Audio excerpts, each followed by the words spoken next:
Welcome everybody to a new video. I'm Jason. I'm Chris. We're both work at Trading Games, and we wanted to talk tonight a little bit about what's really affecting the market lately. And in particular, we're going to talk about the difference between first print games and also first appearance kind of driving the market lately. And it's kind of what it's been really ticking up the prices is when you start really getting into revisions and who came out first, what came out first, and variants. Now, we're not going to deep dive into variants. There's too much of that. Yeah, we basically were having a conversation the other day kind of talking about how we imagine to someone that isn't super educated on some of these things, it might confuse them why one Mario of the same game is selling for more than another Mario and so on and so forth, outside of obviously just grade or condition and so on and so forth. As game collectors, we've kind of understand and gotten used to this concept of variations, but, it was once cataloged fairly well in the Nintendo age days, and it was kind of a community consensus, and, as it continues to go now, a lot of those resources aren't available anymore, and we're learning more and more and more variants every day that you probably never even really thought to look for in the past, and now you should. So basically, if we want to be in the world of Nintendo, it used to be 3-screw and 5-screw. So there was like the first games that came out were 5-screw, and then the second release of the game was 3-screw. That was the extent of variance. Yeah. It literally was all existence. A lot of collectors, they wanted to have a 5-screw and a 3-screw because typically one had a circle seal and one had an oval seal, and that was it. Right. Now, what we're finding, and not now, it's been known for a long time, but now what's really becoming important, right, and really driving this market high in some instances, why one game will sell for $2,000 and why one game that looks the same will sell for $10,000 is all based on first print. Like where that game, the variant of that particular cartridge and box and manual all being correct, first print, having special trademark and registered marks or lack of those things in certain placements. So that's really is what is driving the market. And then the second thing really driving the market is the appearance. Right. So, I kind of had this realization the other day. Realization might be a little bit too strong of a word, but, I've been looking at what some things have been selling for in some instances and things we brushed on in the channel before, notoriety of a character and things like that. But I kind of had this realization, that a lot of both comic and sports card collectors are really the ones that are driving some of this newfound market, right? I'm not really into sports, at all. So I realized, all right, let's pretend I went into sports cards, right? I know who Tom Brady is, obviously, you know what I mean? I know who Mark McGwire is because I live in St. Louis. I know who Michael Jordan is. There's these recognizable names, obviously, that are household names at this point that I'm familiar enough with, but I could not even come close to deep dive. So I kind of had this realization that if I went into sports cards, that's what I'd be looking for. And I think we take for granted how much we know about video games at this point in time. We're really big hobbyists on the video game culture and have all this understanding. And now I'm realizing that there's a lot of people that don't know too much about games are, specifically looking for these. And with the comic concept, they know Mario, so they want Mario's first appearance, just like you want Gambit's first appearance or you want Wolverine's first appearance. I'm more of a Marvel guy. Sorry, I'm not going to give you too many DC shout-outs here. Batman's first appearance, Detective Comics number 27. So, it's crazy. A lot of these new buyers who are spending all this money are also being driven by what other people are saying is important. Yeah, too. That's also true. Like your cards, as an example, like somebody would say, hey, you need to go after Bo Jackson. Yeah. You need to go after that, trying to find all the Bo Jackson variations. You know what I mean? So they're listening to what the market is talking about a lot. First appearances, first prints, test market stuff when you start talking about Nintendo, where it was first launched at. So those are the things really, really, really driving the market today. there's so much information online. It'd be impossible for us to really get too deep into it. Right. But, we brought a couple examples out just to show examples. Exactly. And I'll bring out the other phone here, and we can show some close-ups. Well, you want to start with Sonic? Sure. All right. So, Sega Genesis, Sonic. So, we got 2 versions of the first release of Sonic here. Now, of course, Sonic the Hedgehog, this exact game was also on Sega Master System. I believe they were kind of simultaneously released. I don't think one... Wasn't that PAL only, though? Oh, no. Sonic, Sonic the Hedgehog. That's why the American one... It's Mortal Kombat. ...is so expensive. It has a different market UPC code on it, and then they put a sticker on the outside of the plastic of the Sonic. But it's still... There were still people buying Sonic for the Master System who didn't own a Genesis yet, so they just brought it to market in the United States. I think that's how it went.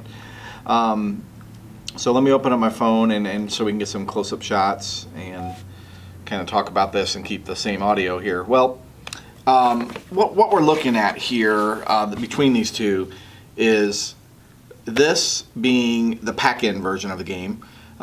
We have the not for resale printed on the paper, and this is also printed on the cartridge. And then what we have here is retail release. More like retail release for people who already owned Sonic. So this is the non-pack-in version. Right now, the non-pack-in version is a lot rarer. Yeah, because almost everybody got Sonic with a not for resale for free. Correct. So this version of the game has been selling for quite a bit more. Quite a lot. It's a substantial difference in some instances. And that one still, I don't even know if it slips under the radar as much as it jumps up and down. So I've really seen those sell for hundreds and then back to a low 100 and then thousands. It's kind of all over the place with the retail release condition being king. And we're generally talking about sealed, not these just open, dusty ones. I've seen some complete in box go for $300, and we sell the not for resale version here for $12.95 complete. So it's a substantial difference sometimes. Yeah, definitely. Again, when we're talking about this, we're never talking about inherent worth. The intrinsic value of that game is 47 cents. You know what I mean? So. Just kind of talking about what I've seen with this current market. Driving the market. Yep.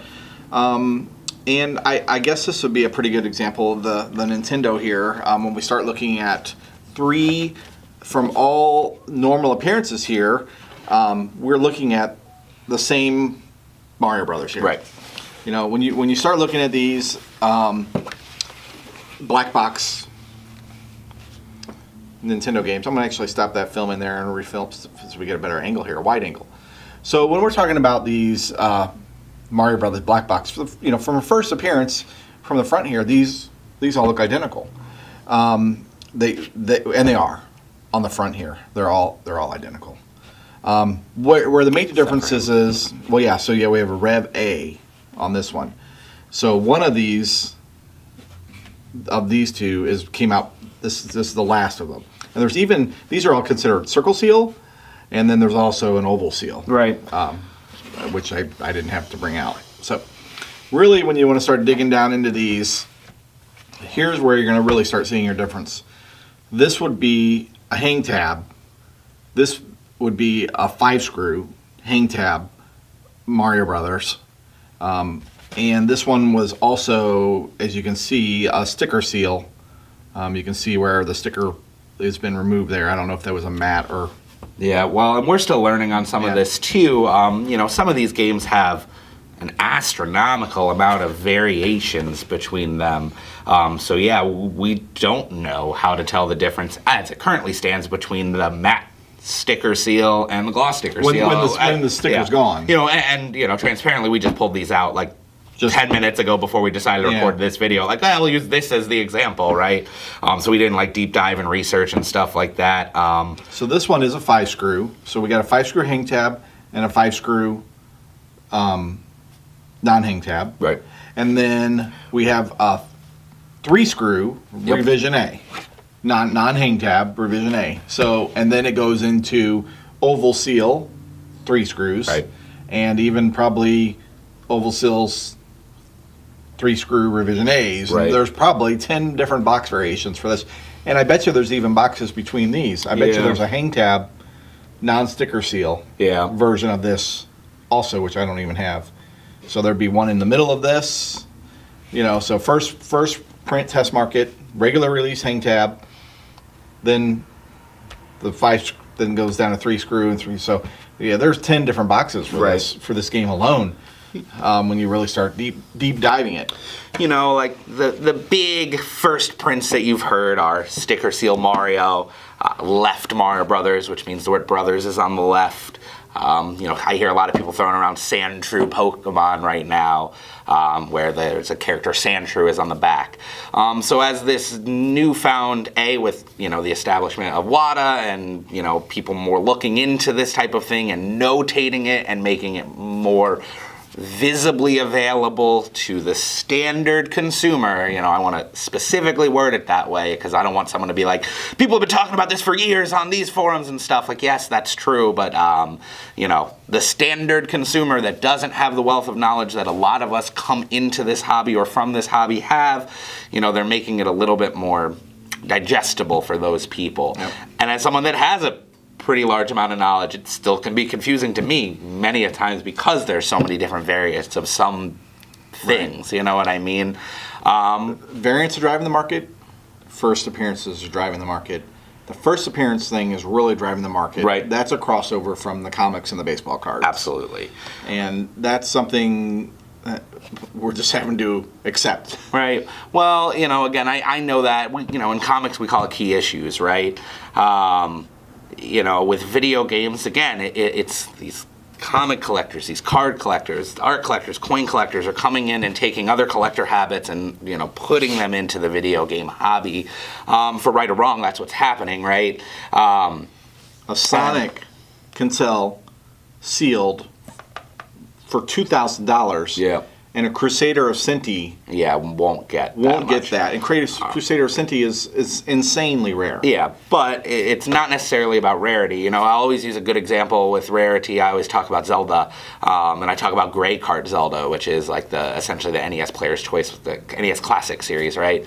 I would say I see a Gray Card Zelda come in 1 to 15, maybe a little more, maybe a little less, but they are really, really uncommon, honestly. You see them enough because Zelda was popular enough, but I don't see them very often, so they're inherently rarer than just like a standard Rev A Zelda Gold Cart release. Yep. They don't demand a premium because they're more rare. If anything, someone goes, ooh, gold shiny, and wants to pay an extra $5 for that one, or the gray has a bad stigma even though it has a smaller print run.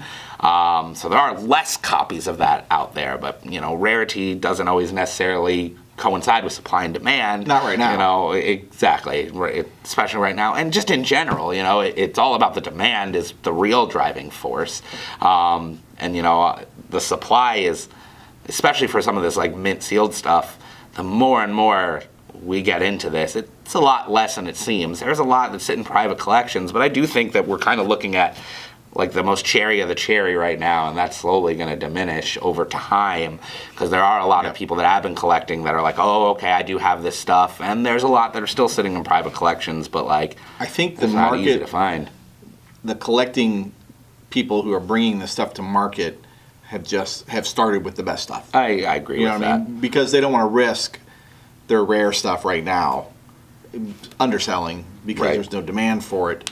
And we know it's going to come around, right? And we know it's going to pick up. And there's some other driving factors for some of these new buyers that are starting to come to light too. So some future market trends, and we can't call those out right now, but there are some market trends that I'm sure a lot of people are aware of that there's going to be a new driving force too. Right. Well, and if I look at comics and I look at first appearances, right, like.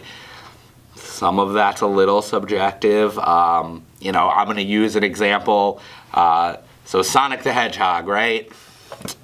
To me, this is technically it's Sonic the Hedgehog's first console release, right? The actual technical first appearance of Sonic the Hedgehog was in Rad Mobile, which is an arcade game, and Sonic exists as a air freshener. You mean a dangly piece of cardboard? Yes, a dangly piece of cardboard in the window. In the window of a car in a video game. Correct. So to me, I call shenanigans on that. You know, right or wrong, right? It depends. I see both sides of this coin. But, you know, the argument I give is if Mary Jane Watson from Spider-Man, if her first appearance, you know, what if the issue before her first appearance, there was a photograph of her on a desk? Is that her first appearance, like, or is that her likeness? I don't know. You be the judge of that. I'm not going to tell you that it's right or wrong. It's the same thing I hear a lot of people call Mario's first appearance Donkey Kong. Like, yes, you're right, but I don't know. I could argue that he was still Jumpman. So if he wasn't branded as Mario yet, does it really count? You know, that depends on who you are and, you know, how many beers we've sat down and drank while we're having this argument, right? But, you know, that it's all up to two people bidding against each other at a heritage auction, right, to decide if that's important enough exactly. to be worth more. You know, that's all that's really determining it. It's fine to have your own opinion, right? You know, and hype that opinion up, and especially if you own it, you know. Yeah. It's funny because we are still seeing a discrepancy between Nintendo and Atari. Right. Nintendo is performing higher, you know what I mean? You know, but really, if you want to get back to it, there is Mario Brothers on Atari. Right. You know, release '83, way before the Nintendo version. But no, not as many people care. Right. But they will. Yeah. You know, eventually.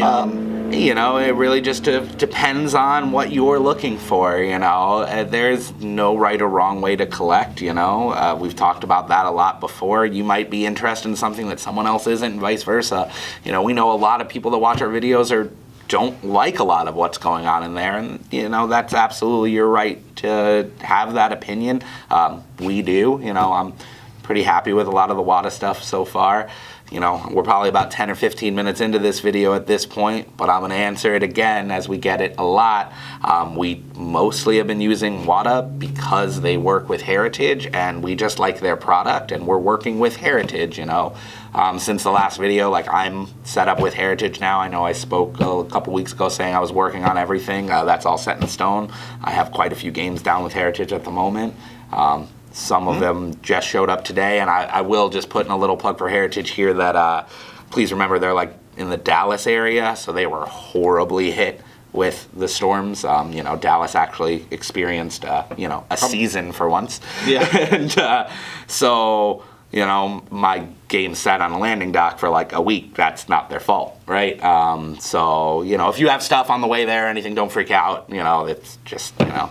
Yeah. And with that in mind, Nature. too, I did see, and on the forums and some YouTube videos and some people collectors who are down in Texas who really have been through a lot of hardships, and you know, they're just didn't know how to prepare for this, and they, you know, I haven't really heard of any collections being ruined, but their whole house still trashed, you know, from pipes breaking and after the thaw and stuff. So, you know, our thoughts go out to all those people, and you know, some of them have been, you know, sharing their experiences, and, you know, most of the people I've seen have, you know, are just a word of warning for people, you know what I mean, how your collections are vulnerable, you know what I mean, and they didn't think that this would ever happen. So, you know, you always got to be prepared for stuff like that, and, you know, just kind of different things happen. So my heart goes out to those people down there. Same. And hopefully they'll all recover and learn, and, you know, their families will be okay. Video games, like I always say, are not worth your safety. You right. know what I mean? You know, always,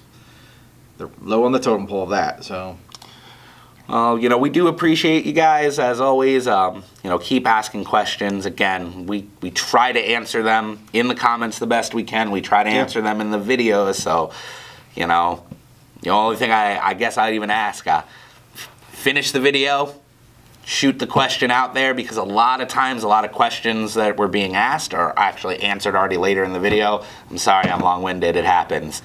So I'm from New York, guys, originally. I can talk a lot, you know. So, but yeah, we really appreciate it. You know, we took a week or two off.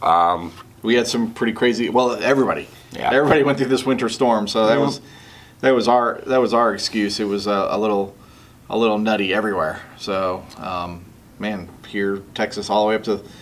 So everybody experienced this storm differently. Right. Except for. Actually, almost everybody did. Except for you. Yeah. Wonder why. Yeah, I got out of town. Oh, that sounds so nice. So I just got lucky. Yeah, I got out of town and had my little vacation booked. So, well, appreciate everybody watching, and it's another fun video. And shoot those questions, hit that like button, hit that subscribe button, hit that bell now, because we're gonna be doing this every week. That's our plan. So we really appreciate everybody watching. Yep. Thanks again. Have a good night. See ya. Bye.